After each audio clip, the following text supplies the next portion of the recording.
Hello students, कैसे हैं आप लोग। चलिए आपके लिए एक बहुत छोटा सा टॉपिक लेकर के आ गए। छोटा तो है बट इम्पोर्टेंट है भाई। अब ये जो इम्पोर्टेंट टॉपिक हम लोग देखने जा रहे हैं वो है इलेक्ट्रोस्टैटिक प्रेशर।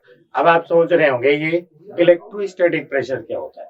तो भाई सोचने वाली बात ये है कि जब भी हम किसी कंडक्टर को जब भी हम किसी कंडक्टर को कुछ चार्ज देंगे तो वो चार्ज इस कंडक्टर की सरफेस पे डिस्ट्रीब्यूट हो जाएगा। अब कंडक्टर की सरफेस पे डिस्ट्रीब्यूट हो जाएगा। कंडक्टर अपने आप को बना लेता है इक्विपोटेंशियल। इक्विपोटेंशियल मतलब इस पूरे कंडक्टर का पोटेंशियल हो जाएगा कांस्टेंट और इसके अंदर जो इलेक्ट्रिक फील्ड है वो हो जाएगी जीरो। अब जो इलेक्ट्रिक फील्ड होगी वो केवल सरफेस पे होगी और कितनी होगी, सिग्मा अपॉन एप्सिलॉन नॉट। अब अगर इसी कंडक्टर में हम कहें दो पार्ट होंगे, एक इधर है एक इसका अपोजिट एलिमेंट, तो ये जो अपोजिट एलिमेंट है वो यहाँ पे इलेक्ट्रिक फील्ड प्रोड्यूस करेगा। यहाँ जो एलिमेंट दिख रहा है ये अपने अपोजिट एलिमेंट पे इलेक्ट्रिक फील्ड प्रोड्यूस करेगा। तो इलेक्ट्रिक फील्ड की वजह से सरफेस में एक स्ट्रेचिंग नेचर का फोर्स जनरेट होता है और उस फोर्स की वजह से जो कंडक्टर में एक प्रेशर जनरेट होता है उसे हम लोग कहते हैं इलेक्ट्रोस्टैटिक प्रेशर। आइए अब समझते हैं।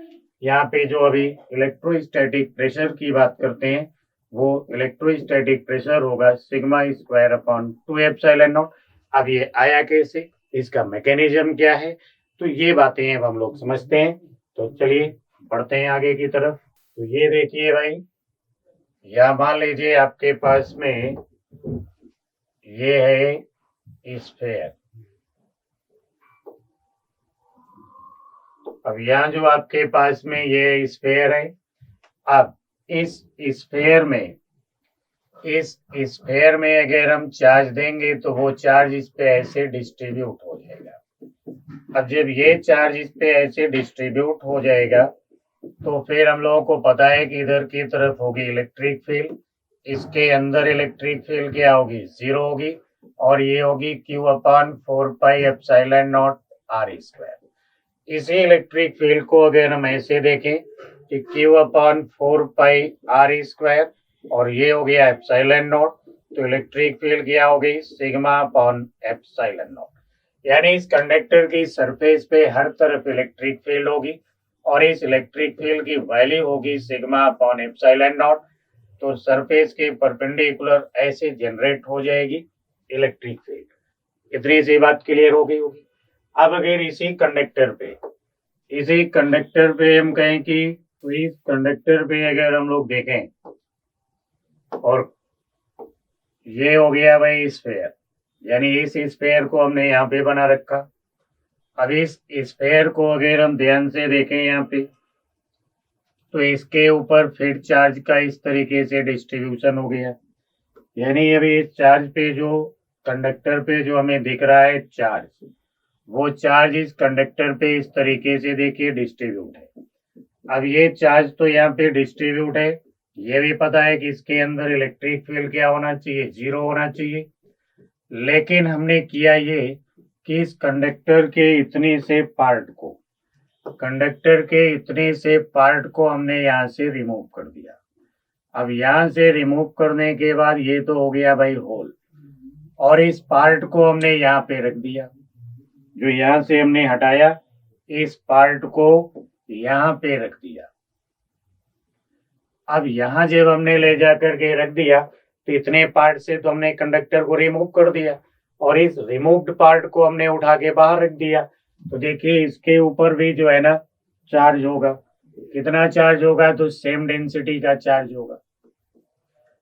अब सेम डेंसिटी का चार्ज होगा तो ये जो होल दिख रहा है इसके जस्ट इनसाइड और जस्ट आउटसाइड अगर हम इस रिमेनिंग स्फेयर की वजह से, ये तो इतना पार्ट रिमूव कर दिया गया ना, बाकी का जो रिमेनिंग स्फेयर हमें दिख रहा है इस रिमेनिंग स्फेयर की वजह से जस्ट इनसाइड अगर हम इलेक्ट्रिक फील्ड की बात करें तो वो इलेक्ट्रिक फील्ड क्या होगी, E1 होगी।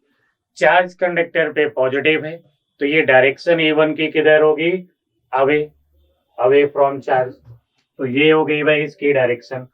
अब देखिए यहीं पे जस्ट आउटसाइड अगर हम बात करें तो ये भी फील्ड की डायरेक्शन क्या हो गई, E1 किधर होगी, जस्ट अवे।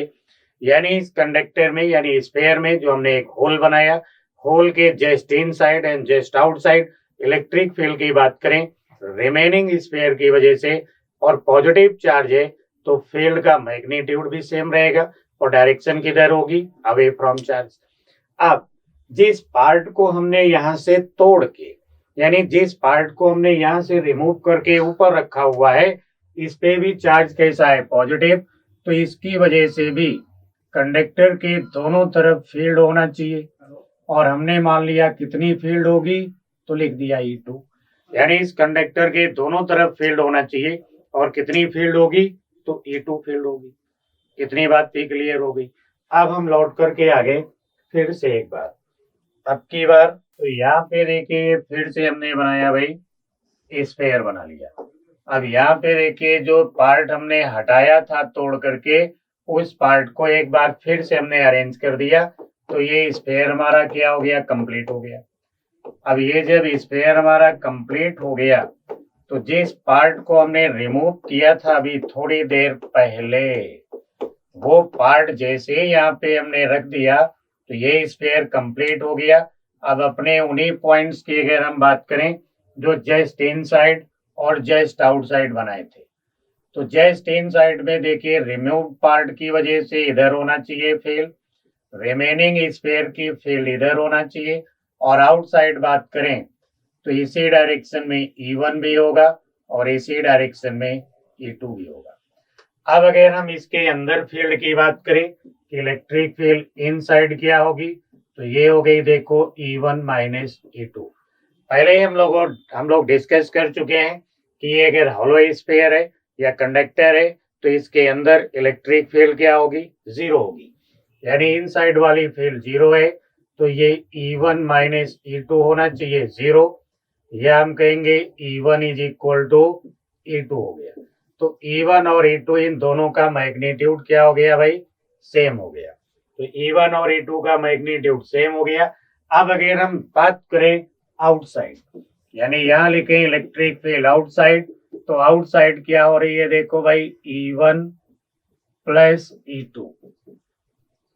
तो आउटसाइड फील्ड अभी अभी हम लोगों ने पढ़ा है कि ये होती है सिग्मा अपॉन एप्सिलॉन नॉट। तो सिग्मा अपॉन एप्सिलॉन नॉट क्या हो जाएगा भाई, 2E1 या फिर 2E2।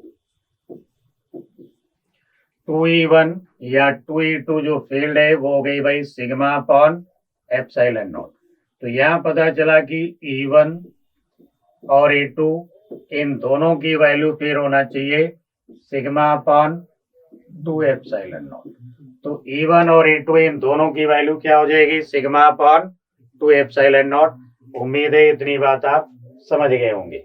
अब इसके बाद में देखिए फिर, तो जब हमें पता चल गया कि होल के वजह से रिमेनिंग स्फीयर और जो रिमूव पार्ट था दोनों की फील्ड इक्वल होगी और दोनों का मैग्नीट्यूड होगा सिग्मा अपॉन 2 एप्सिलॉन नॉट, यानी ये जो रिमूव्ड पार्ट था उसकी एरिया कितनी थी वो यहाँ पे नहीं आ रही, यानी जो इलेक्ट्रिक फील्ड होगी रिमूव पार्ट की और रिमेनिंग पार्ट की वो दोनों सेम होंगी, यानी it is independent from area, removed area.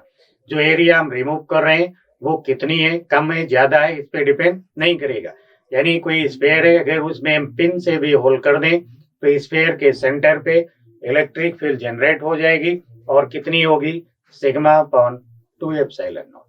इतनी बात क्लियर होगी। अब हम लोग आगे देखते हैं थोड़ा। तो आगे जब हम लोग यहाँ चल करके आगे और यहाँ पे हमने एक बना लिया ऐसे स्फीयर। अब ये जो स्फीयर में दिख रहा है इस स्फीयर पे हर जगह पे क्या है, चार्ज, और ये पता चल गया हमें कि यहाँ जो इलेक्ट्रिक फील्ड होगी वो रिमेनिंग पार्ट की वजह से क्या होगी। तो अगर इतनी सी हम एरिया यहाँ कंसीडर करें और कहें ये एरिया है डी, तो इस रिमेनिंग स्फीयर की वजह से यहाँ पे जो फील्ड होगी वो होना चाहिए था सिग्मा अपॉन 2 एप्सिलॉन नॉट, और ये हो गया डी ए। तो यहाँ पे चार्ज कितना होगा, हम लोग कहेंगे डी क्यू। डी क्यू कितना होगा, तो डी क्यू हो गया सिग्मा इंटू डी ए, यानी सिग्मा हो गया और ये रहा डी ए हो गया चार्ज डी क्यू। तो इस DQ की वजह से इस पे इधर एक फोर्स लगेगा DF। अब DF कितना होगा, तो चार्ज इनटू एरिया, यानी ये हो गया DQ into electric field. DQ यहाँ पे हो गया भाई सिग्मा DA और इलेक्ट्रिक फील्ड हो गई सिग्मा अपॉन 2 एप्सिलॉन नॉट। तो यहां से मिल गया हमको sigma square upon 2 epsilon not और ये रहा DA। तो DF को अगर हम इंटीग्रेट करें क्या होगा, तो यहाँ DF इंटीग्रेशन इज इक्वल होगा sigma square upon 2 epsilon not और ये DA इंटीग्रेशन। अगर ऐसा कर लें तो इस पूरे कंडक्टर पे कितना फोर्स लग रहा है हम लोग यहाँ से कैलकुलेट कर लेंगे। और इसी को अगर हम लिख लें DF अपॉन DA, तो ये हो जाएगा sigma square upon 2 epsilon not और DF अपॉन DA क्या हो गया भाई, प्रेशर हो गया। लेकिन ये कौन सा प्रेशर है, तो कहेंगे इलेक्ट्रोस्टैटिक प्रेशर। तो ये हो गया भाई इलेक्ट्रोस्टैटिक प्रेशर। तो इलेक्ट्रोस्टैटिक प्रेशर आप समझ गए भाई क्या होता है। अब इस इलेक्ट्रोस्टैटिक प्रेशर की वजह से क्या क्या होता है, अब उसकी बातें कर लेते हैं हम लोग। तो देखिए भाई, यहाँ पे आपको दिख गया एक कंडक्टर और इस कंडक्टर पे आपने दे रखा है चार्ज। अब चार्ज यहाँ कंडक्टर पे दिया, वो यूनिफॉर्मली यहाँ पे डिस्ट्रीब्यूट हो गया। तो जब ये यूनिफॉर्मली डिस्ट्रीब्यूट हो गया तो इसके सरफेस पे इलेक्ट्रिक फील्ड जनरेट होगी, यानी इधर वाला जो पार्ट अपने अपोजिट पार्ट पे क्या करेगा, इलेक्ट्रिक फील्ड जनरेट करेगा। और कितनी फील्ड जनरेट करेगा, तो वो हम लोगों को पता चल गया कि ये होगा सिग्मा अपॉन 2 एप्सिलॉन नॉट। और इधर की तरफ ये वाला पार्ट यहाँ इलेक्ट्रिक फील्ड जनरेट करेगा और ये इलेक्ट्रिक फील्ड भी होगी सिग्मा अपॉन 2 एप्सिलॉन नॉट। तो पूरे कंडक्टर पे जो फील्ड है वो हो गई sigma square sigma upon 2 epsilon not. तो ये रहा भाई सिग्मा अपॉन 2 एप्सिलॉन नॉट और इधर भी हो गई सिग्मा अपॉन 2 एप्सिलॉन नॉट। अब अगर ध्यान से देखा जाए तो इस पूरे कंडक्टर पे भी चार्ज दिख रहा है जिसकी डेंसिटी क्या है, सिग्मा। तो इसकी वजह से जो फोर्स लगेगा वो किधर होगा, रेडियली आउटवर्ड। क्योंकि पॉजिटिव चार्ज पे जो फोर्स होता है वो फोर्स होता है इन डायरेक्शन ऑफ इलेक्ट्रिक फील्ड। तो इस कंडक्टर पे ऐसे लग रहा होगा फोर्स और इस फोर्स की वैल्यू क्या होना चाहिए, तो हम लिखते हैं यहाँ पे भाई QE। तो Q तो हो गया यहाँ पे सिग्मा A और ये हो गया sigma square upon 2 epsilon not. तो यहाँ फोर्स हो गया भाई sigma square upon 2 epsilon not into surface area. तो इस पूरे कंडक्टर पे ऐसे फोर्स लगेगा और ये फोर्स कैसा हो गया, रेडियली आउटवर्ड। अब यहाँ देखिए कुछ कंफ्यूजन वाली बात है। बात ये है कि आप कह सकते हैं कि अगर इस स्फीयर पे पॉजिटिव नहीं नेगेटिव चार्ज हो तो क्या होगा, तो होगा कुछ नहीं, अभी भी मैकेनिज्म बिल्कुल सेम है। तो यहाँ देखिए हमने फिर से एक स्फीयर बनाया और फिर आपसे कह दिया कि जो ये स्फीयर दिख रहा है इस पे नेगेटिव चार्ज पड़ा हुआ है। तो जब इस स्फीयर पे नेगेटिव चार्ज होगा तो इसकी वजह से इलेक्ट्रिक फील्ड हो रही होगी टूवर्ड्स और कितनी होगी, सिग्मा अपॉन 2 एप्सिलॉन नॉट। यानी अपोजिट एलिमेंट अपने अपोजिट एलिमेंट पे इलेक्ट्रिक फील्ड प्रोड्यूस करेगा और वो फील्ड क्या होगी, सिग्मा अपॉन 2 एप्सिलॉन नॉट। यहाँ पर भी फील्ड क्या होगी, सिग्मा अपॉन 2 एप्सिलॉन नॉट। तो जब फील्ड हो रही होगी रेडियली इनवर्ड तो यहाँ पे जो फोर्स लगता है नेगेटिव चार्ज पे वो फील्ड की अपोजिट डायरेक्शन में होता है, यानी यहाँ जो फोर्स लगेगा वो भी होगा रेडियली आउटवर्ड। तो चार्ज आप नेगेटिव दीजिए या पॉजिटिव दीजिए कोई फर्क नहीं पड़ता, फोर्स अभी भी वही होगा QE। यानी फोर्स अगर कैलकुलेट करते हैं तो यहाँ भी है sigma square upon 2 epsilon not into area. तो ये जो स्ट्रेचिंग नेचर का फोर्स लग रहा होगा यानी चार्ज कंडक्टर पे पॉजिटिव हो या नेगेटिव हो, फोर्स हमेशा स्ट्रेचिंग नेचर का लगेगा। फोर्स कोशिश करेगा कंडक्टर की सरफेस एरिया को इंक्रीज करने की, साइज को इंक्रीज करने की, और ये जो स्ट्रेचिंग नेचर फोर्स है उससे साइज इंक्रीज करने की कोशिश करेगा। इसी से जनरेट होती है इलेक्ट्रोस्टैटिक प्रेशर, और प्रेशर होता है एनर्जी डेंसिटी। प्रेशर होता है एनर्जी पर यूनिट वॉल्यूम। तो यहाँ पे एक एनर्जी आ जाती है, उस एनर्जी को हम लोग कहते हैं सेल्फ एनर्जी। ठीक है, आगे हम लोग डिस्कस करेंगे ये सेल्फ एनर्जी क्या है। तो अभी हम लोगों ने देखा कंडक्टर पे कितना फोर्स लगेगा, इलेक्ट्रोस्टैटिक प्रेशर क्या होता है। अब हम लोग बात करते हैं एनर्जी डेंसिटी की। तो अब हम लोग यहाँ पे देख रहे हैं भाई एनर्जी डेंसिटी। एनर्जी डेंसिटी क्या होता है? एनर्जी स्टोर्ड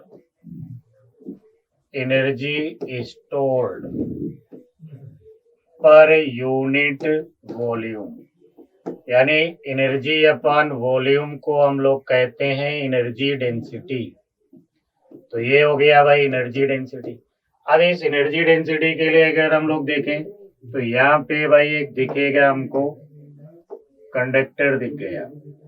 यहाँ पे देखिए हमको एक स्फीयर दिखा, एक ही है, दो नहीं है।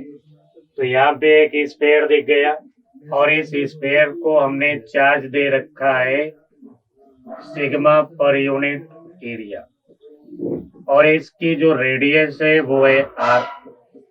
तो यहाँ पे ये जो कंडक्टर दिख रहा है इसकी रेडियस है भाई आर, और इस पे चार्ज है सिग्मा पर यूनिट एरिया। अब हमने क्या किया कि जब हमने इस पे चार्ज दिया तो इस पे लगने लगा फोर्स। अब स्ट्रेचिंग नेचर का फोर्स लगेगा ऐसे, तो इस फोर्स की वजह से कंडक्टर की सरफेस एरिया थोड़ा सा इंक्रीज होगी, यानी इसकी रेडियस हुआ करती थी आर। अब इसकी रेडियस हो गई भाई आर प्लस डेल्टा आर। अब रेडियस जो है इसकी हो गई आर प्लस डेल्टा आर। तो जब रेडियस हो गई आर प्लस डी आर, तो हम लोग देख रहे हैं ये जो फोर्स लग रहा है इस पे, वो फोर्स लग रहा है रेडियली आउटवर्ड। फोर्स यहाँ जो लग रहा है वो किधर लग रहा है? Radially outward. तो वर्क की अगर हम लोग बात करें तो वर्क क्या होगा? F dot D R. Force अगर यहाँ लिखे तो फोर्स हो गया sigma square upon 2 epsilon not into area into D R. तो ये हो गया भाई वर्क हो गया। अब ये जो एरिया इंटू डी आर, यानी एरिया इंटू डी आर क्या हो गया? Change in volume. यहाँ जो डीवी है वो हो गया ए इंटू डी आर, मतलब क्या हो गया? कहेंगे चेंज इन वॉल्यूम। तो यहाँ वॉल्यूम कितना चेंज हो गया? ए डी आर यानी डीवी। तो D W integration is equal होगा फिर sigma square upon 2 epsilon not into DV integration. ऐसा अगर हम कर ले तो यहाँ से कैलकुलेट कर सकते हैं वर्क या एनर्जी। और अगर हम यहाँ लिख दें डी डब्ल्यू अपॉन डीवी, तो ये हो गया sigma square upon 2 epsilon not, और इसी को हमने कहा था इलेक्ट्रोस्टैटिक प्रेशर। तो ये इलेक्ट्रोस्टैटिक प्रेशर जो होता है वो एनर्जी पर यूनिट वॉल्यूम के बराबर होता है। तो ये हो गया एनर्जी डेंसिटी। अब इसी डी डब्ल्यू अपॉन डीवी को, यानी अगर हम लिखते हैं sigma square upon 2 epsilon not, और फिर इसको हम एप्सिलॉन नॉट से मल्टीप्लाई करके एप्सिलॉन नॉट से डिवाइड कर दें, तो ये हो गया हाफ एप्सिलॉन नॉट, और इधर मिला सिग्मा अपॉन एप्सिलॉन नॉट का होल स्क्वायर, जिसे हम कह सकते हैं एनर्जी पर यूनिट वॉल्यूम। ये होना चाहिए half epsilon not E square. समझ गए भाई? अब ये जो डी डब्ल्यू अपॉन डीवी है ये हो गया एनर्जी डेंसिटी। अब इस एनर्जी डेंसिटी का अगर फॉर्मूला हमें याद है तो इससे हम किसी भी कंडक्टर की एनर्जी कैलकुलेट कर सकते हैं। कैसे कैलकुलेट करेंगे? तो चलिए इतनी बात क्लियर हो गई, तो आगे देखते हैं हम लोग। आगे के लिए देखिए, जब भी हमें एनर्जी कैलकुलेट करना होगा तो हम लिखेंगे D W is equal to half epsilon not E square, और ये हो जाएगा dV। इन्हें अगर हम इंटीग्रेट कर लें तो हमें क्या मिल जाएगी, एनर्जी। समझ गए भाई। तो उम्मीद है कि इतनी सी बात आपकी समझ में आ गई होगी कि कैसे हम लोग एनर्जी कैलकुलेट करेंगे। तो आज हम लोगों ने डिस्कस किया इलेक्ट्रोस्टैटिक प्रेशर, इसके बाद में फिर हम लोगों ने कैलकुलेट किया एनर्जी और एनर्जी डेंसिटी। अब देखिए, जब हमने प्रेशर की बात किया तो अब यहाँ पे देखते हैं कुछ और एक कॉन्सेप्ट। जैसे एक टर्म होता है भाई सोप बबल, आप लोग जानते होंगे। तो यहाँ पे अगर हम लिखें सोप बबल,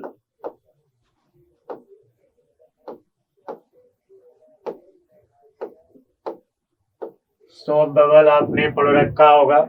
तो सोप बबल के लिए देखिए होता कैसा है, तो एक स्फेरिकल शेप में ऐसा होगा भाई सोप बबल। अब इस सोप बबल में देखिए आपने दे रखा है चार्ज, तो जो चार्ज दे रखा है वो इस बबल की सरफेस पे आपको नजर आएगा। इस बबल की सरफेस पे आपको ये चार्ज नजर आएगा, तो इसकी वजह से फिर आपको पता है कि स्ट्रेचिंग नेचर का फोर्स लगता है। तो यहाँ एक इलेक्ट्रोस्टैटिक प्रेशर होगा जो होगा sigma square upon 2 epsilon not. Atmosphere पे रख, बाहर है एयर होगी, तो बाहर की तरफ क्या होगा, एटमॉस्फेरिक प्रेशर होगा। अंदर बात करें तो इसके अंदर का प्रेशर हो गया पी इनसाइड, और जब आपने चार्ज दिया इसकी सरफेस पे एक टेंशन जनरेट होगा, और इस टेंशन की वजह से एक और यहाँ पे ये जो सरफेस टेंशन है, इस सरफेस टेंशन की वजह से एक प्रेशर और जनरेट होगा जिसे हम लोग कहते हैं 40/R। अब अगर इन सारे प्रेशर को हम लोग तो इधर की तरफ फोर्स लगाएगा, अंदर वाला प्रेशर भी बाहर की तरफ फोर्स लगाएगा। अब अगर इन सब को हम लोग अरेंज करें ढंग से, तो ये हो गया था P इनसाइड प्लस हो गया sigma square upon 2 epsilon not is equal to हो गया भाई P नॉट प्लस 40/R। यहाँ लिखे P inside minus P outside, तो ये हो गया भाई 40/R minus sigma square upon 2 epsilon not. तो ये डेल्टा P जो है प्रेशर डिफरेंस, ये होगा किसी भी चार्ज सोप बबल में 40/R minus sigma square upon 2 epsilon. किसी भी सोप बबल को अगर हम चार्ज कर दें, यानी सोप बबल पे अगर कोई चार्ज रख दें, तो चार्ज रखने की वजह से जो प्रेशर डिफरेंस होगा वो होना चाहिए 40/R minus sigma square by 2 epsilon not. अब देखिए, अगर हम इसके इक्विलिब्रियम की बात करें, तो इक्विलिब्रियम की बात करें तो फिर कहेंगे फॉर इक्विलिब्रियम, तो फॉर इक्विलिब्रियम, अब देखिए इक्विलिब्रियम के लिए जो डेल्टा P है वो क्या होना चाहिए, 0 होना चाहिए। यानी P इनसाइड इक्वल टू क्या होना चाहिए, P आउटसाइड होना चाहिए।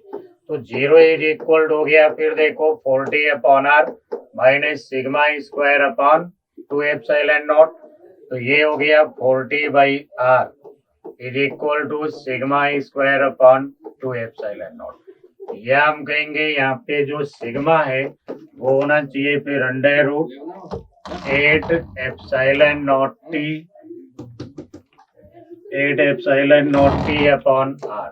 यानी ये सरफेस चार्ज डेंसिटी उस पे जनरेट हो जाएगी 8 epsilon not T upon R। अब अगर आपको यहाँ से रेडियस निकालनी थी कि सोप बबल की रेडियस क्या है, तो रेडियस आप निकाल लेते भाई, होता 4T into 2 epsilon not upon में सिग्मा स्क्वायर।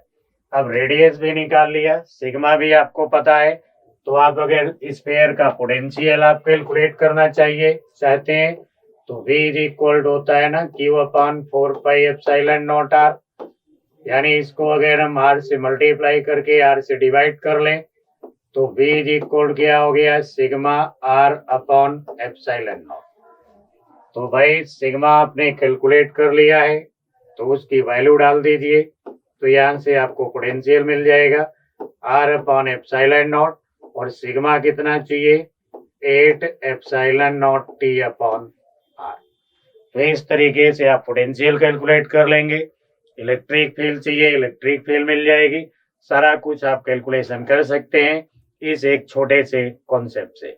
उम्मीद है कि ये थोड़ी थोड़ी बातें जो है छोटी छोटी सी ये आपकी समझ में आ गई होंगी और ये बहुत इंपॉर्टेंट है न्यूमेरिकल सॉल्व करने के लिए। ठीक है, तो फिर मिलते हैं ऐसे ही छोटे कॉन्सेप्ट के साथ में नेक्स्ट क्लास में। तब तक के लिए जय हिंद।